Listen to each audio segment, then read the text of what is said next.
The screwdriver slips. My fingers burn as metal grinds against the basement door. Sarah locked my birth certificate in that safe, and the social worker arrives in 1 hour. I've got a leather folder in my hand, but the check inside isn't for a fresh start. It's for $20,000, made out to her. They're not giving me up. They're selling me, and the hinges won't budge. Leo Miller's bedroom felt like a waiting room for a life he hadn't signed up for.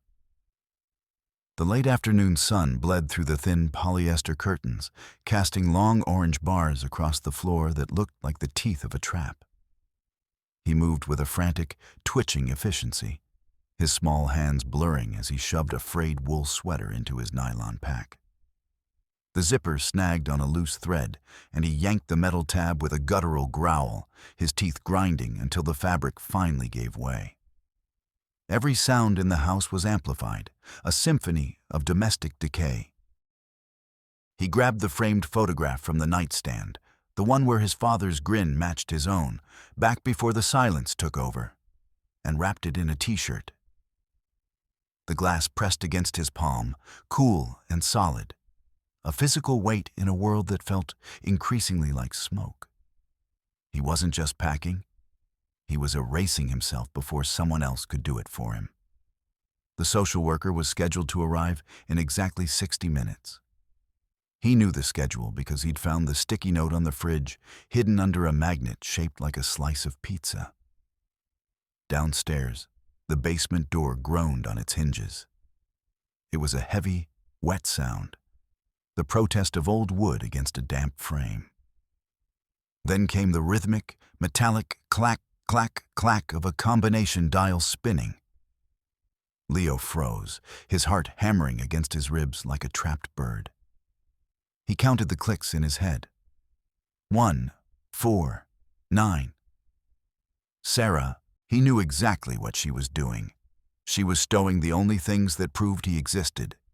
His birth certificate with the raised seal, his social security card with the ink smudge on the corner, into the heavy steel safe bolted to the basement floor. She was locking his identity away so he couldn't run, turning him into a nameless asset to be traded when the doorbell finally rang. The air in the room felt thin, smelling of scorched dust and the faint, citrus tang of the floor wax Sarah used to mask the scent of old wood. He reached into his pocket and pulled out a small, smooth riverstone. He brought it to his mouth and clicked it against his front teeth. Click, click, click, 7 times. He had to keep the rhythm. If the sound stopped, the world might finally dissolve. Leo slipped out of his room, his sneakers silent on the hallway carpet. He didn't head for the front door. He knew the deadbolt would be turned, the heavy brass lever a silent sentry.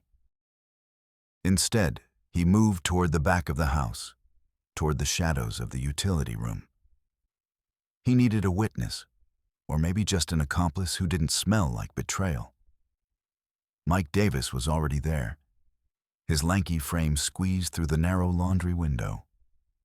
Mike smelled of dirt and cheap peppermint gum, his jacket 2 sizes too big and stained with grease from his bike chain. "We think the coast is clear," Mike whispered, his voice cracking. He always said "we," as if he were carrying a second person inside his chest. "We've got the tools. We're ready to hit the basement." Leo didn't answer. He just held up the stolen flathead screwdriver he'd swiped from his father's workbench. The metal was cold and smelled of machine oil. Together, they crept down the wooden stairs, each step a potential alarm. The basement was a cavern of unfinished concrete and hanging light bulbs that hummed with a low, electric vibration. The air down here was different, heavy, damp, and tasting of wet earth. It felt like being buried alive. They reached the heavy oak door that led to the storage room where the safe lived. Sarah had locked it from the outside, the brass knob gleaming like a mocking eye. "The hinges," Leo hissed, pointing the screwdriver at the 3 metal plates holding the door to the frame. If we take the pins out, the whole thing just falls forward. It doesn't matter if it's locked. They knelt on the cold concrete, the grit of the floor biting into Leo's knees. He jammed the screwdriver into the gap of the top hinge, tapping the handle with the heel of his palm. Thud. Thud. Thud. The sound felt deafening in the silence of the basement. Mike held a flashlight, the beam shaking as it illuminated the peeling gray paint of the door. Sweat beaded on Leo's forehead, stinging his eyes. He could hear the hum of the furnace, a rhythmic thumping that sounded like a giant's heartbeat. They worked in a feverish blur, the metal pins slowly yielding to the pressure, sliding out with a high-pitched metallic shriek that made Leo's scalp prickle. Almost there. Mike breathed, his eyes darting toward the stairs. We're almost through. We can get the papers and get out the back way. We've got a plan, Leo. We really do. Just as the bottom pin hit the floor with a dull clink, a heavy shadow fell across the basement floor. The light from the stairs was cut off, replaced by the silhouette of a man with slumped shoulders and a permanent crease of worry between his eyes. David Miller stood there, his breath coming in ragged, wet gasps. He looked at the screwdriver, then at the half-detached door, and finally at his son. For a second, the only sound was the drip of a leaky pipe hitting a plastic bucket. Plink, plink, plink. Leo, David said, his voice a hollow wreck. What are you doing? You're supposed to be upstairs. You're supposed to be getting ready. Ready for what? Leo snapped, his voice sharp and brittle. Ready to be picked up like a bag of trash on the curb? I saw the papers, Dad. I know. David moved then, not with anger, but with a desperate, clumsy panic. He lunged forward, his large hands reaching for Mike's collar, trying to pull the older boy away from the door. You're making it worse. You're going to ruin everything. The struggle was chaotic and ugly. Mike scrambled backward, his sneakers skidding on the dusty floor, while David grunted with the effort of a man trying to hold onto a world that was sliding through his fingers. Leo didn't hesitate. He saw his father's heavy work boots planted firmly near a stack of old paint cans.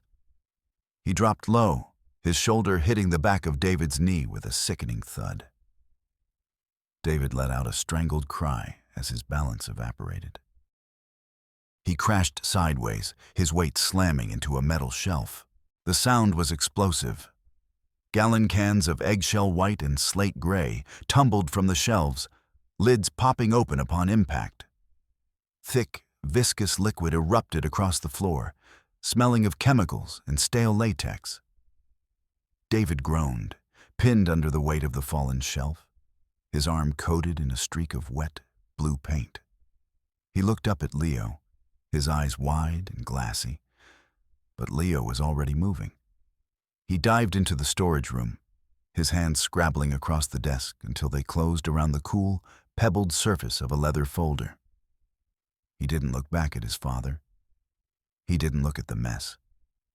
He just ran to the far corner of the basement, the folder clutched to his chest like a shield.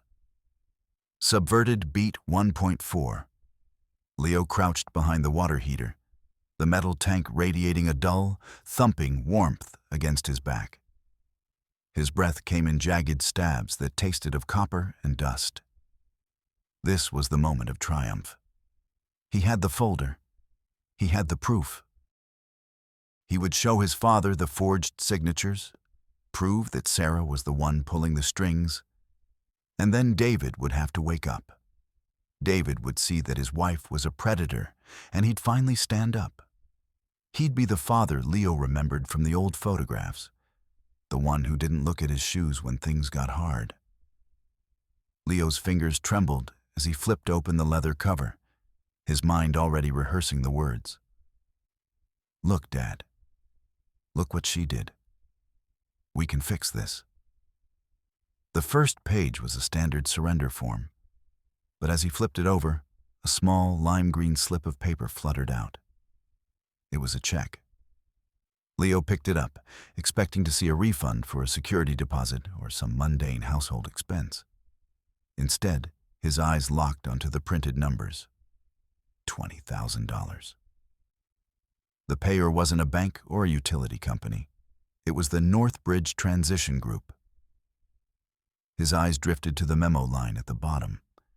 It contained a single, chilling phrase: asset acquisition. Final installment. A strange, cold numbness started at the tips of his fingers and raced up his arms. He looked at the date.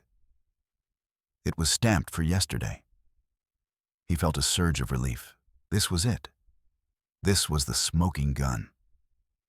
Sarah was taking money under the table. She was a criminal.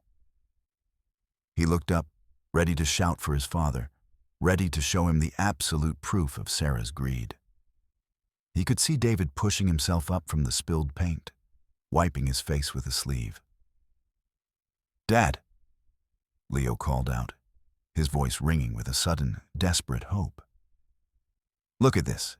She's selling me. She's actually taking money for me." David froze.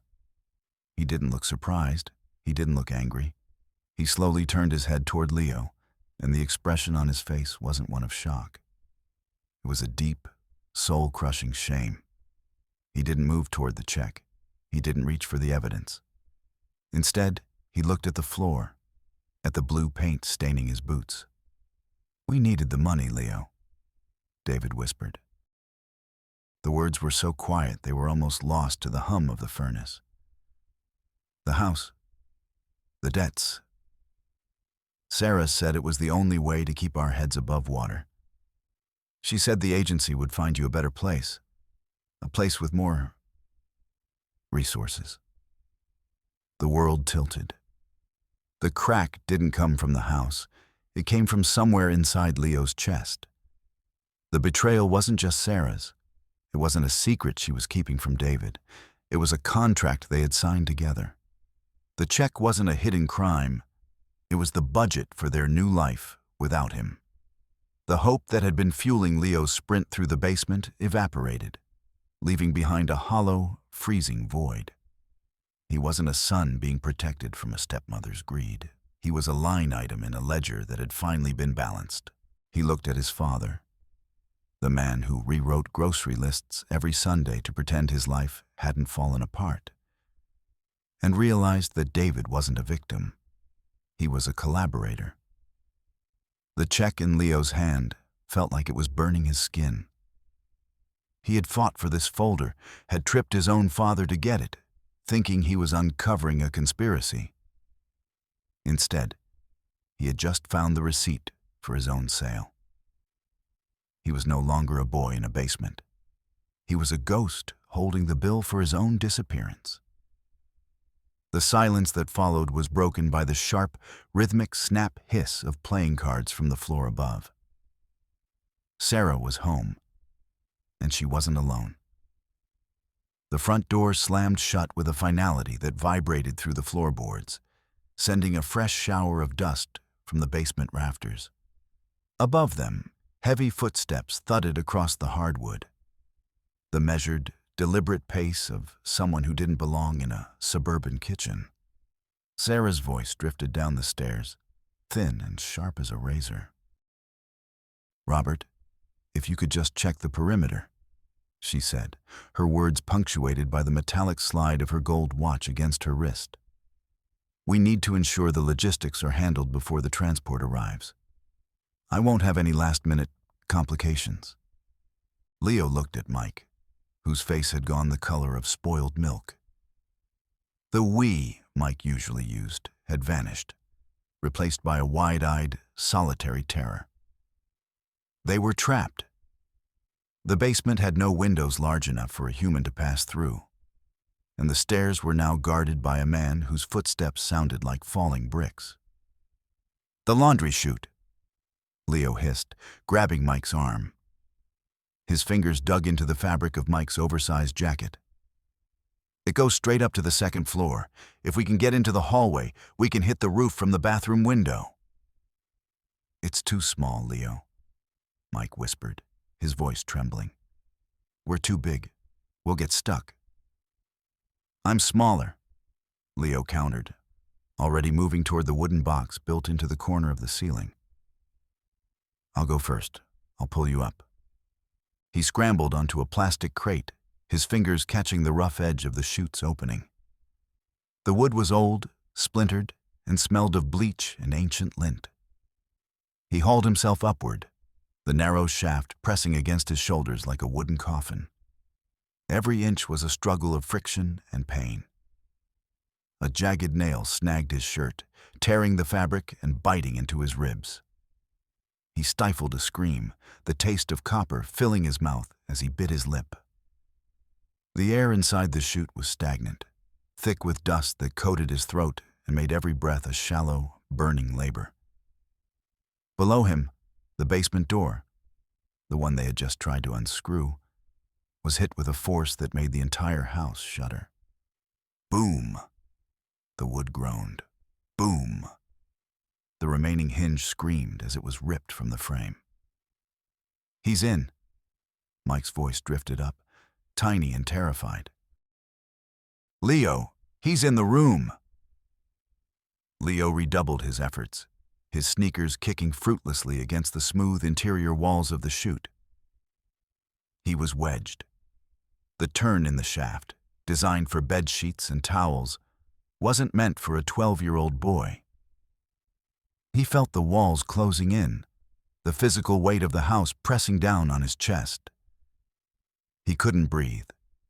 Panic, cold and sharp, spiked in his brain. He clicked the stone against his teeth, click, click, click. But the rhythm was broken by his gasping sobs. In the basement, the scene was one of clinical violence. Robert Evans, the security guard Sarah had hired, stepped over the spilled paint with the grace of a predator. He didn't look at David, who was still slumped on the floor, a broken man staring at a blue-stained hand. Robert's eyes zipped across the ceiling tiles, 1, 2, 3, 4, mapping the space before he spoke. "Where's the asset?" Robert asked. His voice was a flat, mechanical monotone. Mike Davis stood his ground, his thin chest heaving. He moved in front of the laundry chute opening, his arms spread wide. "He's gone. He got out the window. We saw him run toward the woods." Robert didn't blink. He didn't even seem to hear the lie.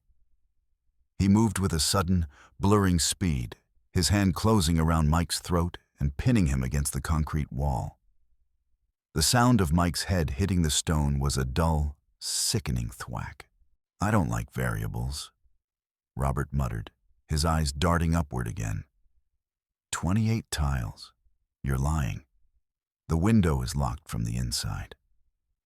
He dropped Mike like a sack of grain and turned his attention to the laundry chute. He could hear the frantic scratching from inside the wall, the sound of a trapped animal. Leo, hearing the guards approach, felt a surge of adrenaline that overrode the agony in his ribs. He twisted his body, feeling a sickening pop in his left shoulder as he forced himself through the narrowest part of the turn. Pain exploded in his vision, a white-hot flare that threatened to black him out. But he was moving again. He slid upward, his fingers catching the lip of the second-floor opening. He tumbled out onto the hallway carpet, gasping for air that didn't taste like dust. He didn't stop. He scrambled to his feet, his left arm hanging limp at his side. He needed something, anything, to stop the man coming up the stairs. He looked toward the trophy shelf in the hallway, the gold-plated plastic statuettes he'd won for soccer and debate. They were hollow, useless things, but one was different. It was a heavy brass cup, an award his grandfather had won for marksmanship.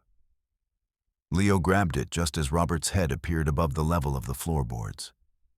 The guard moved with a terrifying, rhythmic precision, his eyes already counting the ceiling tiles in the hallway. He didn't see the boy in the shadows. Leo swung the heavy brass bass with every ounce of strength he had left. The impact was a wet, heavy clack. The trophy caught Robert square in the temple. The guard didn't scream. He simply crumpled, his knees hitting the carpet first, then his face. He slid back down 2 steps, his body coming to rest in a heap of expensive suit fabric and tactical gear. Leo stood over him, chest heaving, the brass cup still clutched in his shaking hand. He reached down and grabbed the guard's tactical bag, his fingers fumbling with the zipper. He wasn't looking for a weapon. He was looking for a way out. He dumped the contents onto the carpet. A radio, a set of heavy-duty zip ties, and a small, leather clutch that must have belonged to Sarah. It had fallen during the scuffle in the basement. He opened it, and his heart stopped. Inside wasn't just cash or credit cards. He pulled out a dark blue booklet, a passport. He flipped it open. Sarah's face stared back at him, but the name was different. And tucked into the back was a folded piece of paper, a flight confirmation. Departure, tomorrow, 6 a.m., one way. Destination, Rio de Janeiro. Leo's breath hitched. He looked at the ticket again, searching for his name, for his father's name. They weren't there. There was only one seat, one passenger. Sarah wasn't just selling him to save the family. She wasn't using the $20,000 to pay off the house. She was using it as her own personal escape hatch. She was going to take the money, hand Leo over to the brokers, and vanish before the sun came up, leaving David to face the wreckage alone. The betrayal was a jagged circle, closing in on everyone. Leo looked at the unconscious guard, then at the stairs leading down to where his father sat in the dark. He realized then that he wasn't just fighting for his own life. He was the only one who knew the house was already empty, even with all of them still inside it. The kitchen smelled of scorched metal. David Miller stood by the stove, all 4 burners turned to high, the blue flames licking the air with a hungry, silent intensity. He wasn't cooking, wasn't. He was just staring into the heat, his eyes reflecting the flickering light until they looked like twin embers. The rhythmic thwack, thwack, thwack of the leaky faucet was the only sound in the room, a metronome for his collapsing mind. Leo stumbled into the kitchen, the passport clutched in his good hand. His left shoulder was a screaming knot of fire, and his shirt was stained with a mixture of basement dust and his own blood. "Dad," he gasped, the word tasting like ash. "Dad, look. You have to look." He shoved the passport and the one-way ticket onto the granite countertop, right next to one of the glowing burners. The heat curled the edges of the paper instantly. David didn't move. He didn't even blink as the scent of singed cardstock filled the air. "She's leaving, Dad. She's not saving us. She's taking the money from the agency and she's going to South America, alone. Look at the name on the ticket. It's just her." Subverted Beat 3.1. Leo watched his father's eyes. For a split second, he saw a spark of clarity. A moment where the man he used to know, the man who taught him how to skip stones, seemed to claw his way to the surface. David's hand reached out, his fingers hovering over the passport. This was it. The moment of truth. David would see the flight to Rio, he'd see the fake name, and he'd realize that Sarah was a parasite who had hollowed out their lives. He'd grab Leo, they'd lock the doors, and they'd call the police together. They'd be a team again. The we that Mike always talked about would finally be real for the Millers. David picked up the ticket. He read the destination. He read the date. He looked at Sarah's photo in the passport. His shoulders, which had been slumped for years, suddenly squared. A strange, terrifying calm washed over his face. He looked at Leo, and for the first time in months, he held eye contact. "I knew," David whispered. Leo froze. "What?" "I knew she was looking at flights," David said, his voice devoid of any emotion. It was the sound of a man who had already drowned. "I saw the browser history weeks ago. I thought if I gave her what she wanted, if I signed the papers for you, she'd stay. I thought the money would be enough to make her happy here. With me." He looked at the ticket again, his thumb stroking the paper where Sarah's name was printed. "But she's still going, even after I gave her everything, even after I gave her you." Leo stepped back, his sneakers squeaking on the linoleum. "Dad, we have to go. The guard is upstairs, but he'll wake up. We have to call for help." David didn't move toward the phone. He didn't move toward the door. Instead, he reached out and turned the lock on the kitchen door, the heavy deadbolt that separated the kitchen from the rest of the house. He stepped back into the center of the room, surrounded by the hissing burners. "I can't do it again, Leo," David said, his voice cracking. "I can't watch another woman leave this house. If I stay in here, if I just stay in the heat, I don't have to see it happen." "Dad, open the door!" Leo screamed, slamming his fist against the wood. "He's coming! Robert is coming!" But David had already turned away. He sat down on the floor in the middle of the kitchen, pulling his knees to his chest, staring at the empty, glowing burners. He was retreating into the only version of the world he could handle. One where he was alone before anyone could leave him. He had chosen his own grief over his son's survival. He wasn't going to fight. He wasn't going to help. He was just going to wait for the fire. Leo was alone in the hallway. The house felt like a living thing now, a predator with wooden ribs and a heartbeat of ticking clocks. Behind the kitchen door, he could hear his father sobbing, a wet, rhythmic sound that was worse than the silence. From the stairs, a different sound emerged, a slow, heavy tread. The guard was awake. Leo scrambled toward the stairs, but the path was blocked. Robert Evans stood at the top of the landing, his face a mask of bruised, calculated fury. He didn't look like a man who had just been hit with a brass trophy. He looked like a machine that had been rebooted. He began to move down the stairs, his eyes zipping across the hallway. 10 tiles, 11, 12. Leo turned and bolted for the second floor.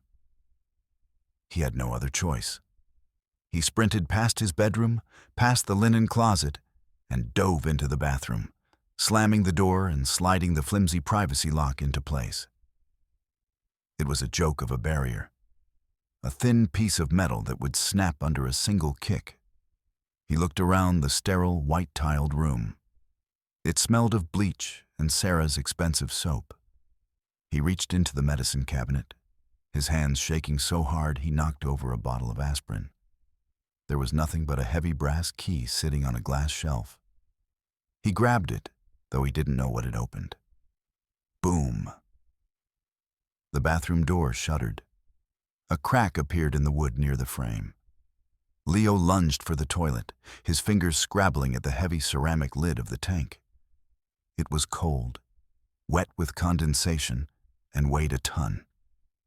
He hauled it up, his injured shoulder screaming in protest, and held it against his chest like a slab of stone. Boom! The door exploded inward.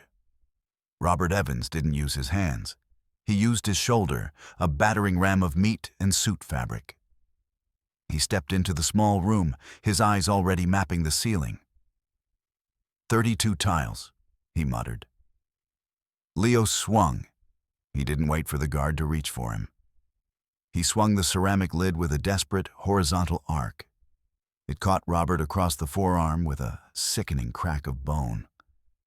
The guard let out a short, sharp grunt of pain, but he didn't stop. He lunged forward, his good arm wrapping around Leo's waist and lifting him off the floor. Leo was slammed against the side of the bathtub, the porcelain biting into his spine. The ceramic lid shattered on the floor, sending white shards skittering across the tile. Robert pinned him down with a knee to the chest, the weight making it impossible for Leo to draw a full breath. The guard reached into his belt and pulled out a pair of thick plastic zip ties. "You're a high-risk variable," Robert said, his voice flat. "Variables get neutralized." He grabbed Leo's wrists, jerking them together with a force that made Leo's vision swim. The plastic bit into his skin, the jagged teeth of the ties zipping shut until his hands went numb. Leo thrashed, his heels drumming against the side of the tub, but it was like fighting a mountain. "Stop!" a voice commanded. It wasn't David. It was Sarah. She stood in the doorway, her features sharp and predatory in the harsh bathroom light. She was holding a heavy iron fireplace poker, the tip stained with soot. She looked at the guard, then at Leo, then back at the guard. "He's secured, Sarah," Robert said, not looking up. "I'll take him to the garage now." Sarah didn't answer with words. She swung the poker. It was a short, brutal strike that caught Robert in the back of the neck. The guard's eyes rolled back, and he slumped forward, his dead weight pinning Leo against the tub for a terrifying moment before he slid to the floor. Leo gasped, his lungs burning. "Sarah, you saved me." Sarah looked down at him, her eyes cold and empty of anything resembling motherly affection. She stepped over the guard's body and reached down, grabbing the tail of the zip ties and jerking them even tighter. Leo cried out as the plastic sliced into his wrists. "I didn't save you, Leo," she said, her voice a calm, terrifying hum. "I'm protecting my investment. Robert was going to take you to the agency, but the agency only pays $20,000. I found a broker in the city who will pay double for a boy with no paper trail." She leaned in close, the scent of her floral perfume clashing with the smell of bleach. "Your father didn't sign the final page, Leo. He thought he did, but I swapped the sheets. Legally, you don't exist. You're a ghost, and nobody looks for ghosts." She grabbed him by the collar of his shirt and hauled him to his feet.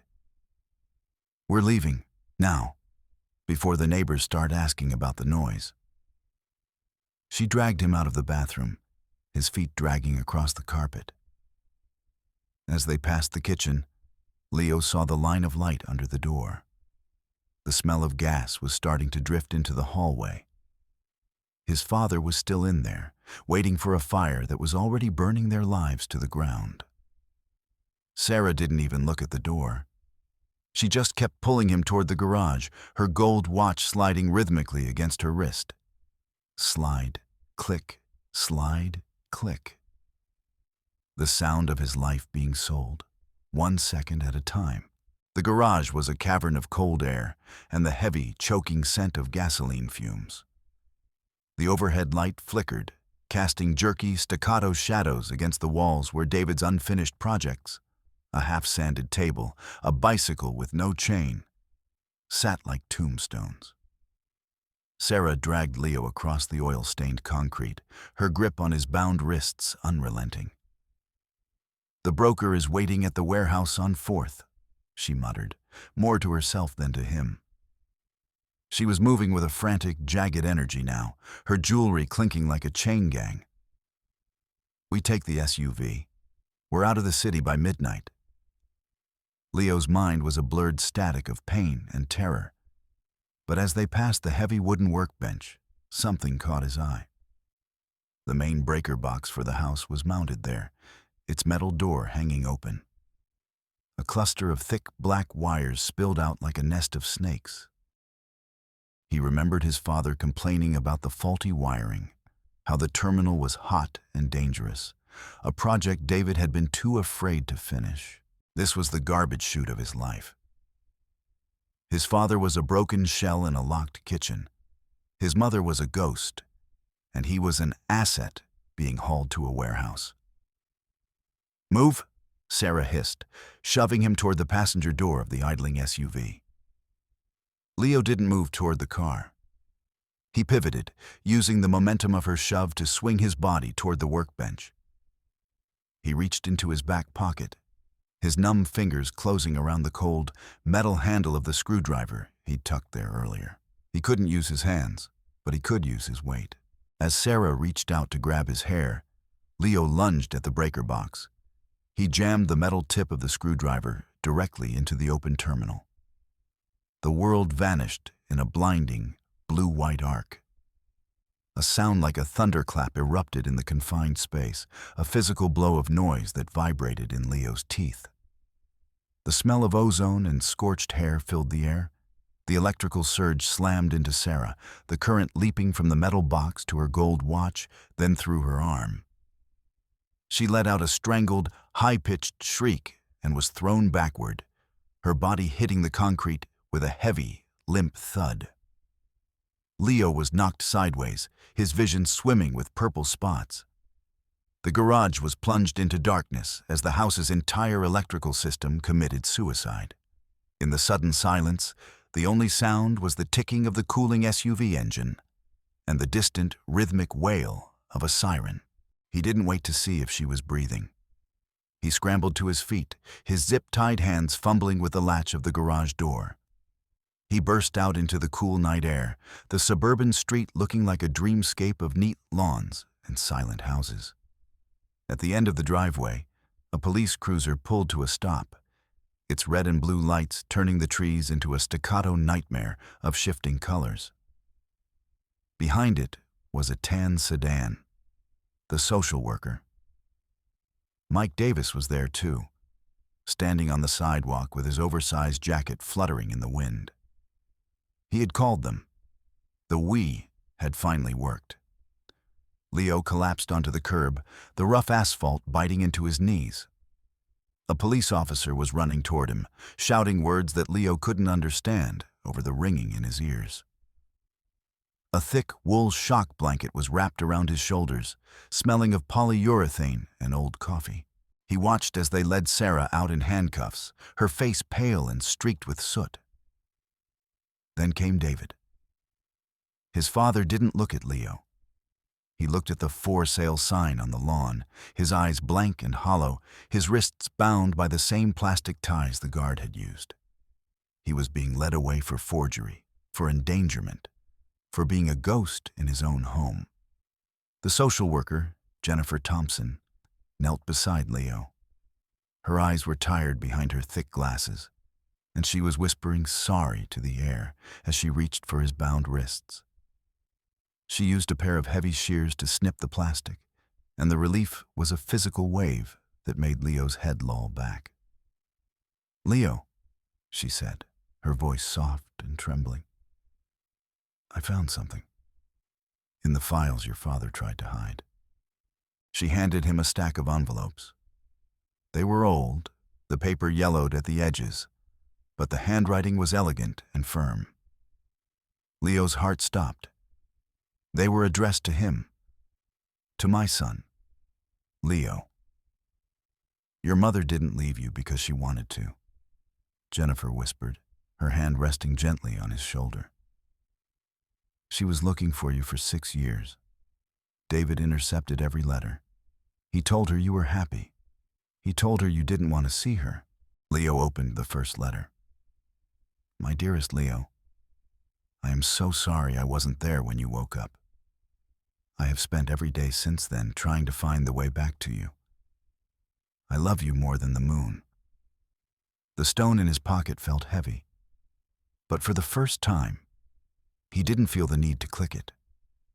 The rhythm of his life was no longer a countdown to disappearance. He looked at the house, the dark windows, the scorched garage, the blue paint on the basement floor. It wasn't a home. It was a cage he had finally broken. As the police cruiser pulled away, Leo leaned his forehead against the cold glass of the window. He watched the neighborhood disappear into the night, the flashing lights fading into the distance. He wasn't a ghost. He wasn't an asset. He was a boy on his way to a woman who had never stopped writing his name. For the first time in his life, Leo Miller didn't have an exit strategy. He just had a destination.